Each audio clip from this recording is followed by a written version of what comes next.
我哋今日咧嚟到一個新嘅場地打波，有幾新咧？噔噔噔噔，見唔見到後邊一個啟德體育館啱啱開，咁即係證明呢個場都係啱啱開。好啦，究竟喺度打波好唔好玩咧？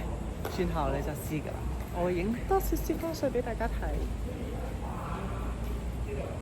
呢個場館有瓦遮頭，所以就算好曬嘅日子咧，都唔使驚曬親。落雨都可以如常打波，而且咧仲有啲風嘅。咁環境都真係幾唔錯㗎，而且個地下亦都係新做嘅，所以都係好好嘅一個場地。而且呢度夠大，同時間可以容納到5個球場，所以有5班人咧同時間喺度打波咧，都唔會影響大家。牆邊有啲長凳可以俾我哋坐喺度休息，幾好㗎。